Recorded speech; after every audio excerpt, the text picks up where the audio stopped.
من الشیطان الرجیم بسم اللہ الرحمن الرحیم۔ میرے محترم بھائی اور دوست اور بزرگوں اور بہنوں، یہ مختصر سا کلپ میں عورتوں کے لیے پیش کر رہا ہوں، ذکر کر رہا ہوں کہ عورت من ان سر سے لے کر سارا پردہ ہے۔ اس کے بارے میں آپ کو ایک چھوٹی سی وضاحت کروں۔ آدم علیہ السلام کو جب اللہ نے پیدا فرمایا تو تمام فرشتوں سے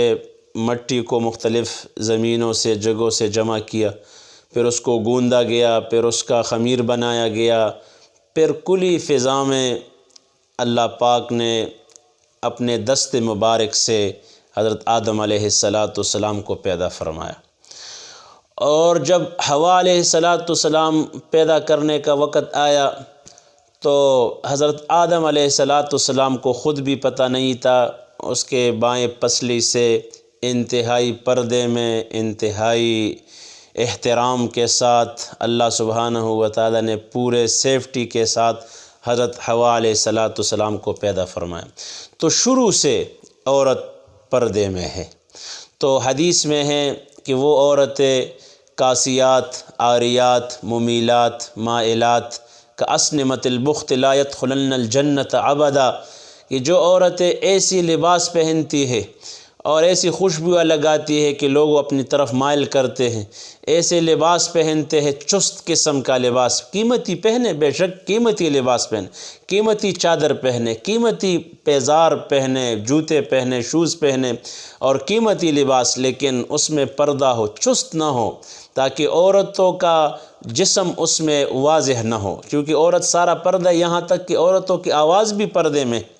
تو لہٰذا ایسی عورتوں کے بارے میں جو اپنے آپ کی طرف ایسا فیشن کر کے، ایسے ڈول ڈال کے ساتھ وہ چلتی ہے، ایسے ترتیب سے وہ چلتی ہے کہ لوگوں کو اپنے طرف مائل کرے، تو حدیث میں آتا ہے یہ عورت کبھی بھی جنت میں داخل ہونے کے تو کیا، جنت کی خوشبو بھی نہیں سونگھے گی، حالانکہ جنت کی خوشبو 500 سال کے مسافات پر محسوس ہوتی ہے۔ تو لہٰذا عورتوں کے لیے چاہیے کہ اب جتنا اپنے آپ کو سیف کرے اللہ پاک کو، اس لیے عورتوں کی نماز کے بارے میں کہ وہ عورت جو نماز پڑھے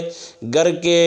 برآمدے میں، اس سے بہتر صحن میں پڑھے تو اس سے بہتر ہے کہ وہ اپنے گھر کے برآمدے میں پڑھے، برآمدے میں نماز پڑھے تو اس سے بہتر ہے کہ وہ گھر کے وہ کمرے میں پڑھے، اور کمرے سے بھی بہتر ہے کہ وہ کمرے کے ایک کونے میں نماز پڑھے۔ تو اتنا احتیاط ہے خواتین کے بارے میں۔ تو اللہ سبحانہ و تعالی ہمارے خواتین کو توفیق دے کہ ان کے ذریعے سے پھر شیطان اور لوگوں کو بھی گناہ کی طرف مائل کرتے ہیں۔ حالانکہ مردوں کو حکم ہے اپنے نظروں کو جھکاؤ، لیکن خواتین کو بھی حکم ہے کہ وہ اپنے آپ کو سیف کر کے چلے، پردہ کر کے چلے، ایسا لباس نہ پہنے کہ جس کی وجہ سے اور لوگ ان کی طرف مائل ہو جائے۔ تو اللہ سبحانہ و تعالی ہمارے خواتین کو صحیح لباس پہننے کی اور پردہ کرنے کی توفیق عطا فرمائے۔